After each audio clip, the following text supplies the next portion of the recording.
Coronavirus can fuck off. It can go away anytime now.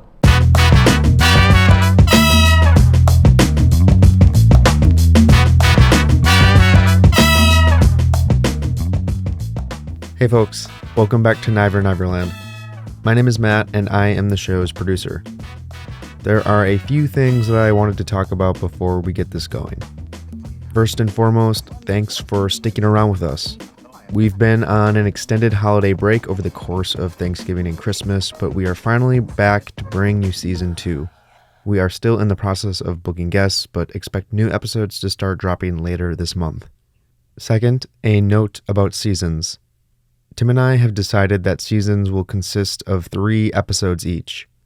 I know that's not a lot, but we're both busy and this is what we have time for. I have a day job and a business. Tim is running several businesses, so I hope you can understand. Lastly, I want to explain today's mini episode. We're putting this out there as a way to touch base with you, the listener, but we also want to commiserate with you as the world seems crazier than ever. If you look at the news, it seems like we're going backwards with COVID-19. Omicron is wreaking havoc, and a fresh wave of fear has rippled across the U.S. And since this is a restaurant podcast, Tim and I can't help but notice how difficult this time has been for the industry. And so we wanted to address that. Last week, I met with Tim at one of his restaurants. I set up my equipment and told him to just speak his mind on how he feels right now. This is what he said. Some of this stuff makes me angry. Some of this... Yeah, I'm going to keep going, motherfucker. I'm going to go. Just joking. I'm pissed. I'm not depressed anymore, so I can feel my anger much better. And I can actually, work on that emotion a little bit. All right. Coronavirus can fuck off. It can go away anytime now. There's beaches out there with people in bikinis on them. That's where we need to be, dude. The rest of this is bunk. I really feel bad for the young ones, too, the kids. I have a 15-year-old, spent a ton of time, a whole year of school at home. We're working on, what he's going through, Kid got kind of quiet during the pandemic. We thought he was handling it really well, and he is, but also that doesn't mean that there isn't an effect. So a couple of years of this, we're just, in most aspects of our life, we're drained. But that human condition is kind of why we push through, right? I mean, that's, to feel the human condition, that is really life. That is what we're supposed to be doing. These are our struggles as they come to us. And as a human, you're supposed to, as I understand it, accept some of these struggles and push ahead and try to eliminate struggles as much as you can for people. Help people eliminate struggles. Doesn't that sound amazing? But we don't really focus on that so much as, our own survival over the last couple of years, trying to keep that square on top of, helping others while they're struggling. Holy shit, what a load. And there's a lot of us, including me, that are still seeing parts of life they've never seen before, angles they never considered. And you have to make those changes along the way too, to be a better human, to kind of change the course of things. So we have to regard, other people and their desired outcomes just the same as our own. There is no better than.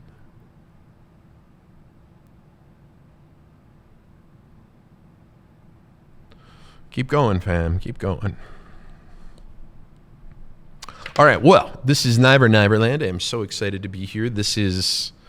It's amazing. I'm here on my set, which happens to be St. Dinette this morning. It was 16 degrees below zero when I woke up. I'm wearing a hat. I'm wearing long underwear.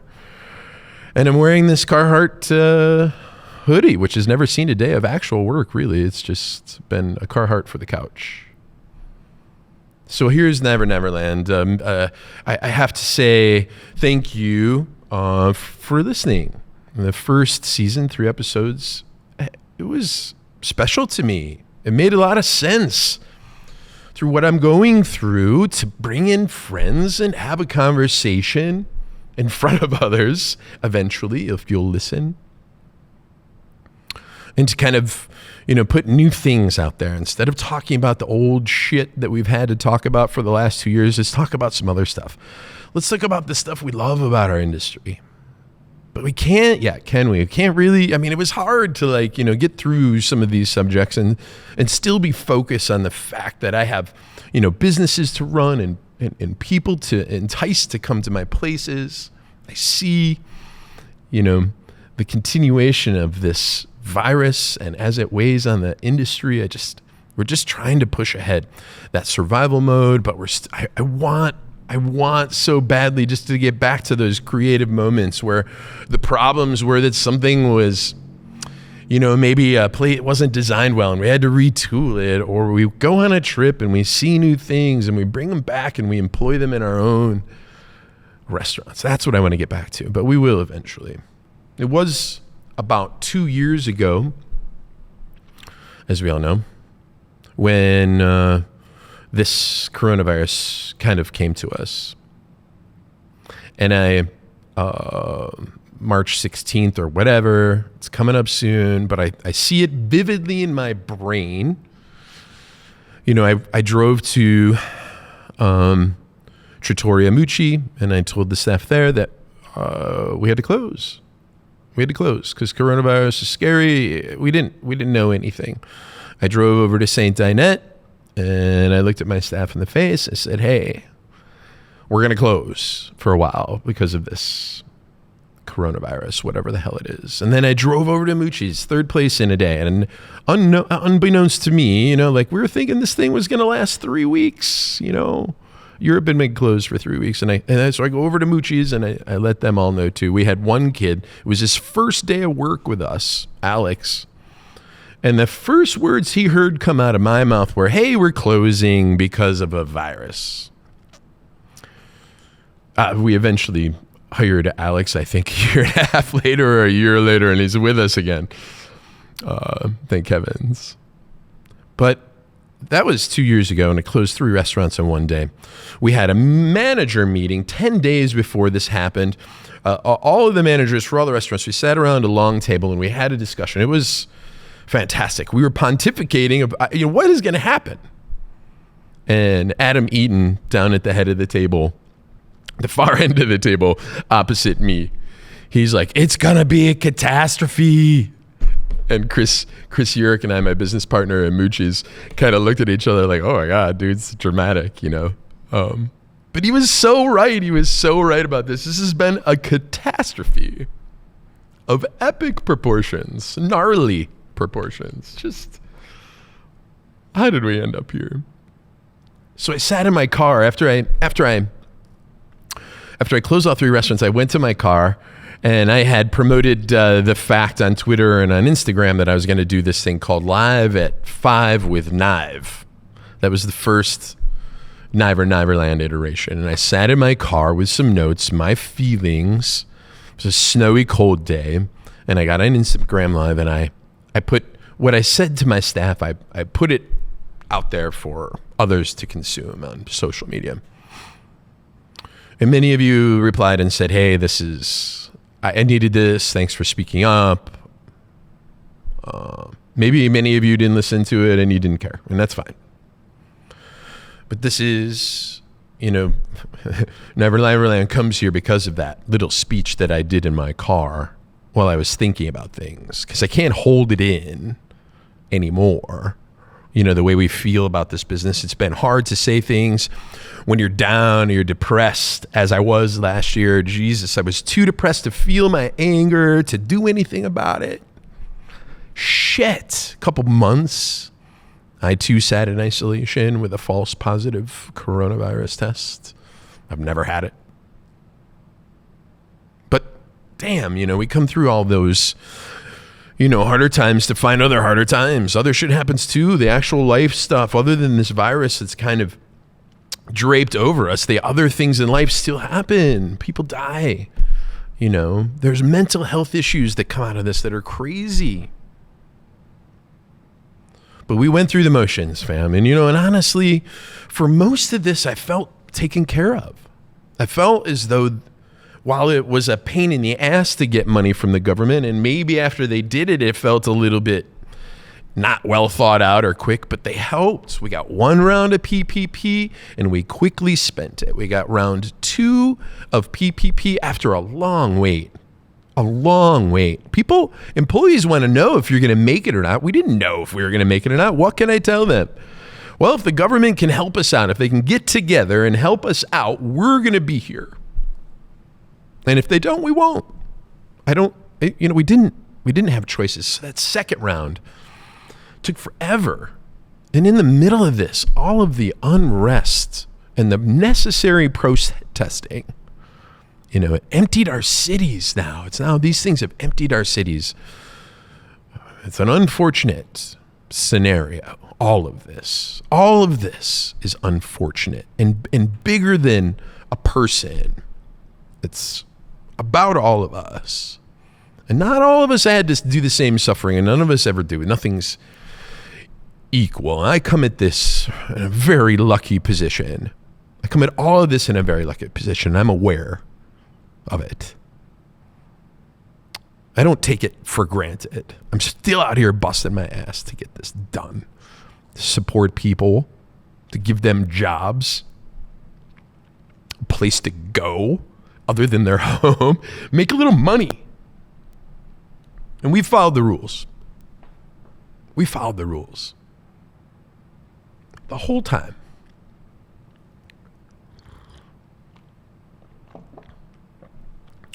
And I feel good about following the rules. I don't know where it got me. I don't know if following rules did anybody any super duper good. I mean, we really didn't know anything. We're just kind of okay, let's try this. Okay, let's try this. And I don't disagree with that thought process if things aren't working. Of course, keep it moving. But damn, we just didn't come up with anything. And all these compounding factors really weighed on businesses. Most of us got through. I was really impressed. I was still impressed. But a lot of us got through. And those of us that are still hanging on, and I'm hanging on in a couple locations, literally hanging on by a thread. And those of you who are feeling the same way right now, hey, we're in the same boat. We are in the same boat, and the waters are rough.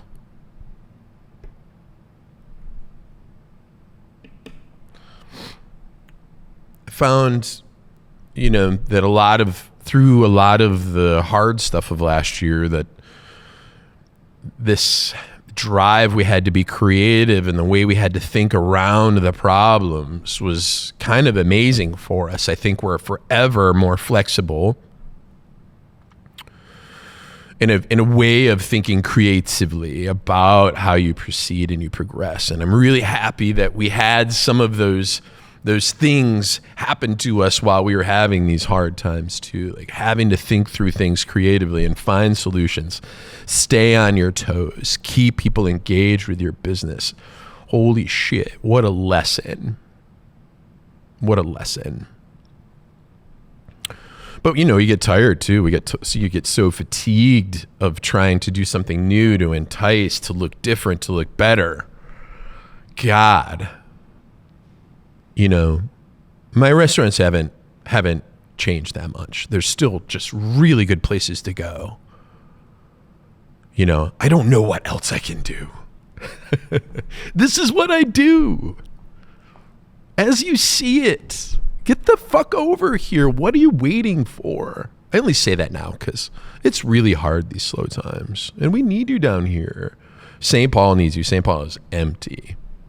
It's empty. People were about to come back to the offices. I called the Downtown Alliance, texted a friend. There was a lot of office reopening scheduled in downtown St. Paul in January. I don't know now. I really don't know. We'll see it. I'm not trying to sound desperate. This is real. This is real. Things are as hard as they've been right now, ever. Thank God I'm not depressed anymore, or I would just totally freak out right now. I'm in a good place, and so I have to share my good place with you. I have to tell you, not that it's going to be okay, but that you need to push through. You need to find a way. You need to figure out what's really important. You need to be decisive. A lot of stuff right now. I was at a wedding in mid-November. Yes, I went to a wedding. There's lots of people there. We wore a mask. It's fine. I guess it was fine. Nobody got sick. Listen, I went to a wedding. It was beautiful and joyous. And these friends of mine got married again. It was wonderful. Like the best part of life. But I'm up at the bar, as you can well imagine. And somebody in my industry walks up. Niver, how you doing? I'm like, good, brother. God, it's so good to see you. How you doing? And he just kind of looks at me blank face. He's like, I don't know. I'm like, well, you doing okay? You know, how's business? And he's like, it's not great. How are you doing? And I'm like, well, I mean, it's pretty slow. And he's like, oh, thank God. He didn't really say thank God, but you could see in his face that he felt like he didn't have to be alone being slow anymore. That this was hard.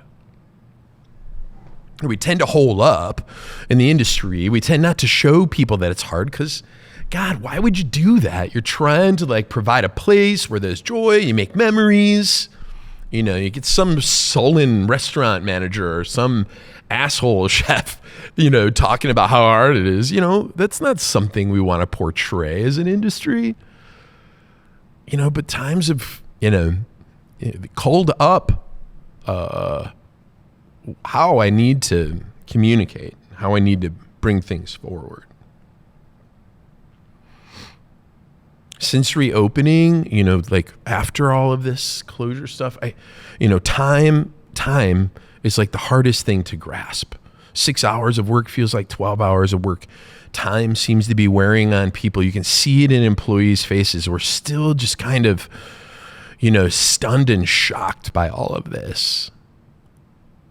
And, you know, we get through, we have our laughs because that's what it is. That's what it is. We have our laughs because this industry is about that. It's about being together and having laughs. Obviously, there's professional parts, but the best part of this industry is the people that work in it. And we're just so tired right now. I'm actually not tired. I'm actually in the best place I've been in a long time. And that does not mean I don't have shit to handle because I got a lot of shit to handle. But I'm happy because I'm ready to, like, you know, bulldoze most of these obstacles that I see now. It's kind of like we've been dodging things, but I'm ready to bulldoze it.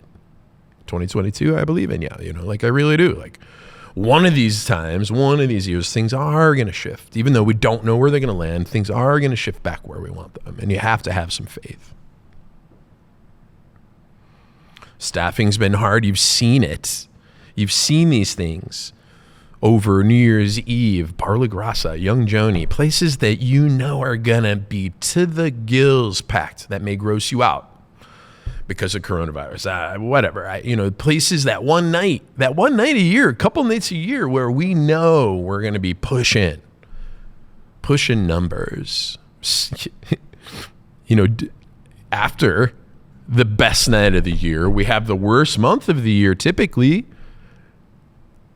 We can see it now on top of, the holidays being over and people having spent their money, or if they didn't have money, they're still just trying to like hang on and go and stay, moving and afloat. You have, New Year's that was muted by the fact that these places were closed, and you get into this new year and it's just, January is rough. Nobody's anywhere. And I know you hear me, and I'm not trying to, dwell on the heavy, but, this is when people need you most. This month, honestly, I'm going to be okay. But people need you most. And it's cold out, and people aren't going out. And this is when it gets tough mentally, too, for a lot of folks. Please check in on your people. This this continues to be difficult. I never felt like during any other portion of this pandemic more chased down by the virus than I do now. I never, felt like, can I avoid getting it? Not, can I not go to work so I can be the one that ends up being able to go to work when it's time to go to work because everybody else is sick? How do you angle in on this and make it work for you?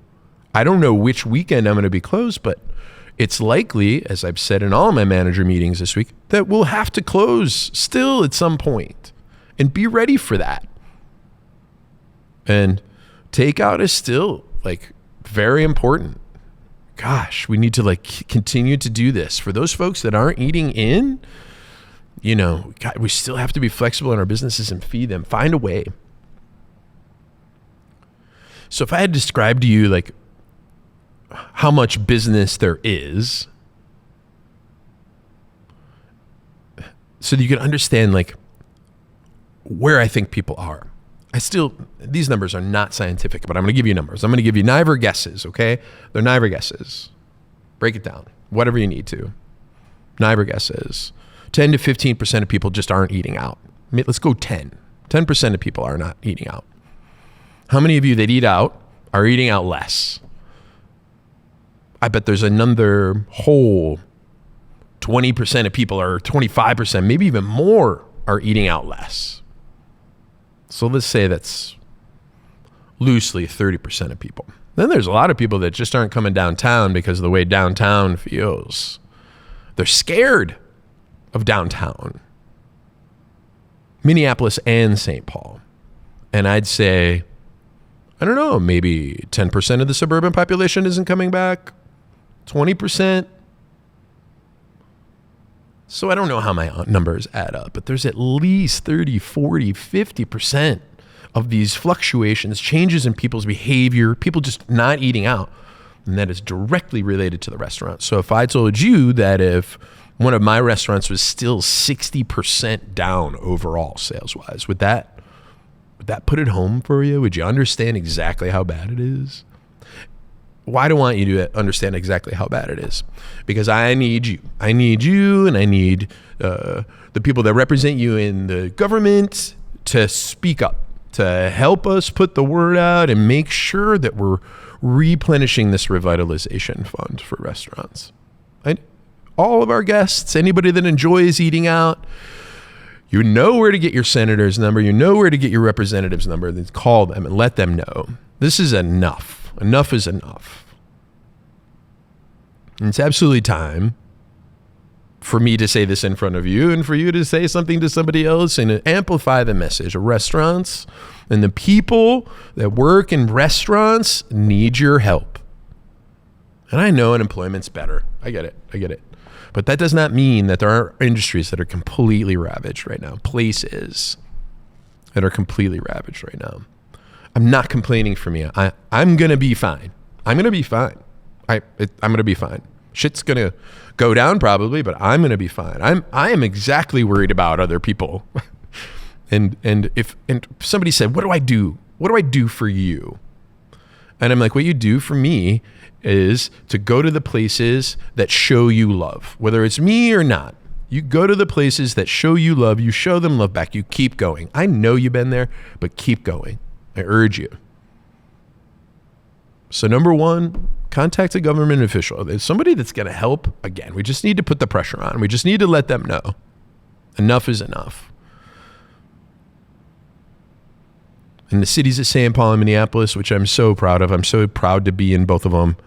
I really do love it here, even though it's fucking cold. I really love it here. And there's just no pride or feeling as though you can walk down the city streets right now. And Melvin and Jacob, wow, your jobs are immense and so difficult.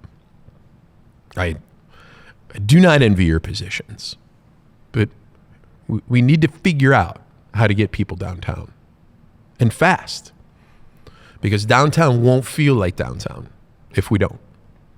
And then it'll take a long time for the recovery to happen. We already don't know how long this recovery is going to take. And then those of you who are afraid of, hear this and you're afraid to come down or whatever, let me know. Pull up to the front door of my restaurant, call in, say, hey, is Niver there? If I'm there, I'll come out to your car. I'll park it for you. I do it every day. I'll take care of you, whatever you need to do to feel safe. I really don't care. But these have always been cities. This has not changed. This is a city, and you always have to be aware. Any city you're in, anytime, no matter what. And these cities look fucking fine to me. Love to have you here. Do not be afraid. Be aware and come downtown. Not just to me. Not just to me.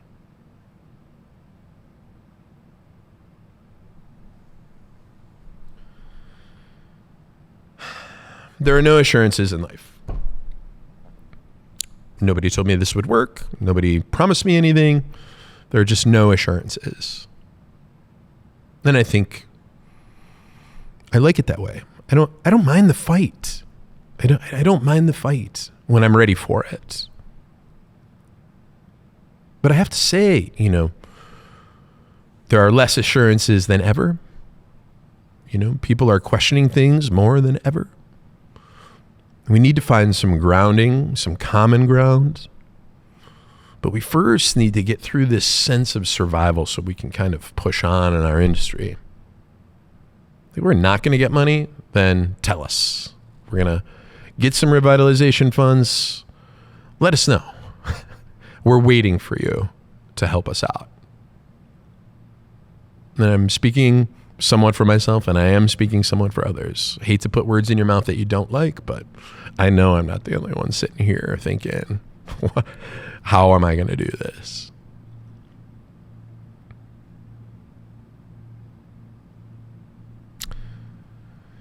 Niver Niver Land, we are going to continue on with another season, season 2. It will be another 3-episode season. I've locked down 2 guests. I'm not telling you who they are.